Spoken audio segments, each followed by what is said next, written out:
Today, let's talk about meditation, our main tool for consciousness evolution and expansion. I'm sure we all meditate frequently and we have our own experiences, successes, and failures with it.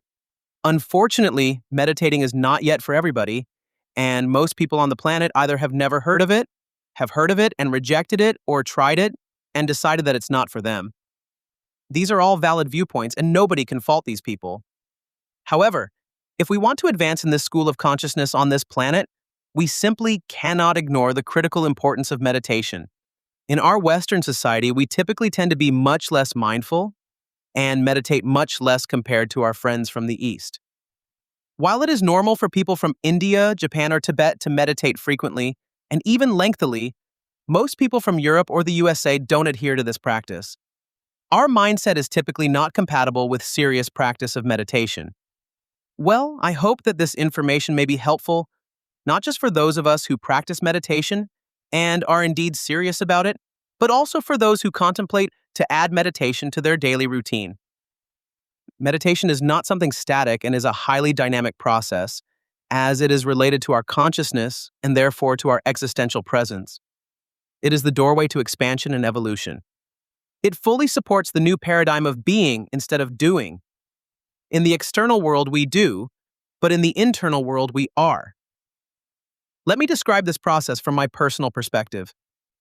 Beginning to observe myself from the vantage point of being and allowing the content of my consciousness as well as my embodiment of the observer to deepen is one way to initiate meditation. Focusing on my breath has a miraculous effect on my mind. It calms down and ceases to be restless. After a while, when I let go of my focus on the breath, it becomes so much easier to be than to do. Thoughts pop up with much less frequency and urgency.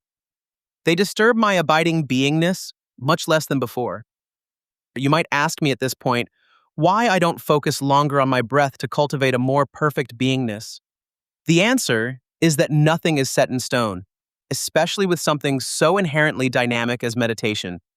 I have found that this process is more suited to myself. You might find or devise another process more appealing to you. The third stage in my personal meditation process is to imagine the deep state of unconditional love which fills my consciousness and blots out any other feelings. Through constant repetition of my intent without thoughts and feelings, but with an intent made solid within me, I surrender to unconditional love. This intent made solid within me might be difficult to describe, and every seeker of inner peace must discover it on their own. However, it is an important stage in my own personal process. It allows me to go deeper and leave the typical medium-level meditation depth that is practiced in Western society. The fourth stage of my meditation process is initiated abruptly after willfully diving so deep that it feels like I am sleeping. Suddenly, I feel that my conscious ability to influence the experience of my own meditation is wrestled away from me.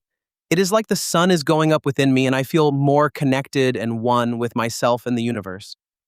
Thoughts of my neighbor, Earth, and other humans feel like examples of a distant dream.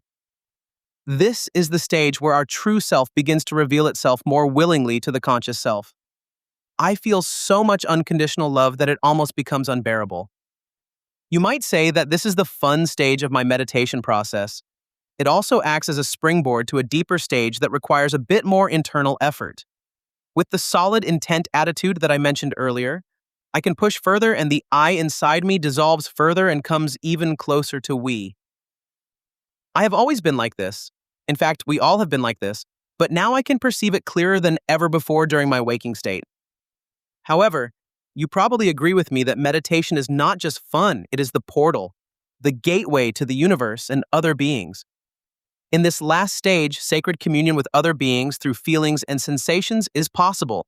If you ask to have sincere inner contact with other beings and your meditational state is so deep that it is impossible for your ego to follow you, then you will have it. There is even a shared framework in place which is proof that your experience is real. For example, if there's a group meditation taking place which enhances the consciousness field, then the individual members of the group will perceive the same or similar feelings, sensations, and images. That's what happened when I was part of an experimental contact group. In our group, all members had a shared contact experience with the Plajaran family in Z's books. Let me grab this opportunity and confirm beyond a shadow of a doubt that contact is real, even if your ego-based belief systems might disagree and you allow your ego to delude you. After presenting my personal experience with meditation, I think it's time that we might attempt to reframe the whole concept of meditation.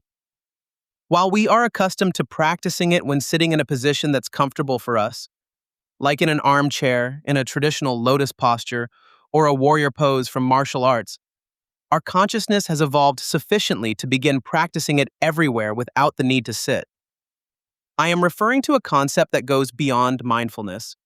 Native American elders, as well as elders from all indigenous tribes on the planet, have been living like this long before we were born. Another example was the Buddha, who didn't talk much and smiled a lot. This happens when you are meditating in a state of wakefulness. You might ask yourselves if I'm going nuts or something. I assure you I'm not, or at least not yet. I have still a lot of spiritual practice ahead of me to experience enlightenment, like Tibetan monks, for example, after days of constant meditation.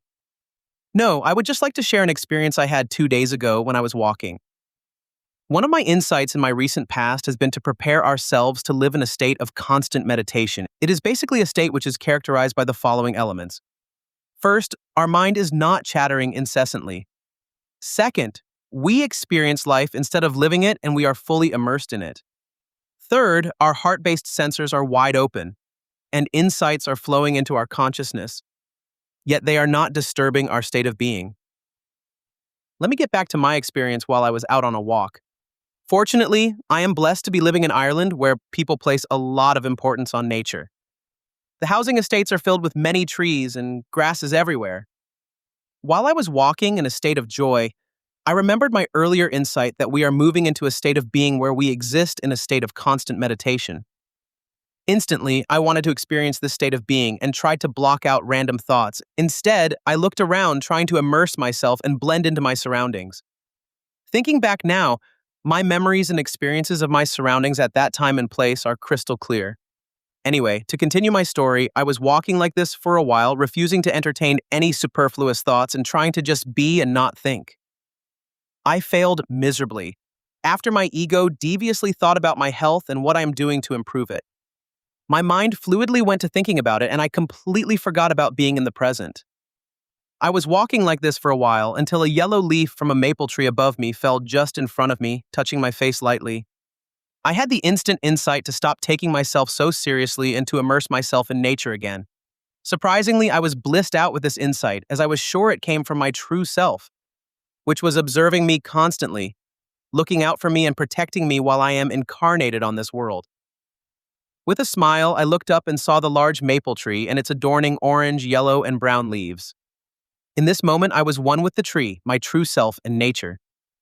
I instantly understood that reframing meditation will lead us to unity consciousness in a state of being that is not confined and restricted from the perspective of our limited self, and allow the meditational state to spill over into our waking consciousness.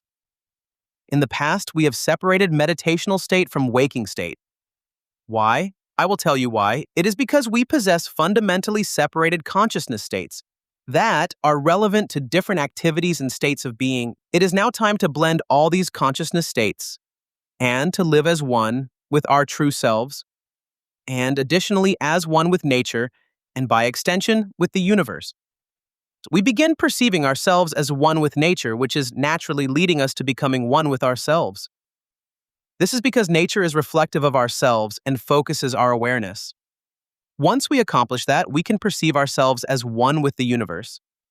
As humans living on this planet now, we are blessed to participate in such a profound consciousness transformation that our limited self never thought possible. We are oblivious to our infinite potential. Every day I notice small little details of extreme potential that we humans bear inside of us. But at the same time, these moments are small, like rays of light that burst into the living room when curtains move. Once the curtains settle in their previous position, the rays of light are once again obstructed.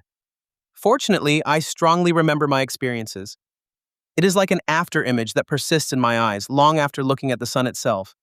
They are powerful beyond anything I've experienced before COVID.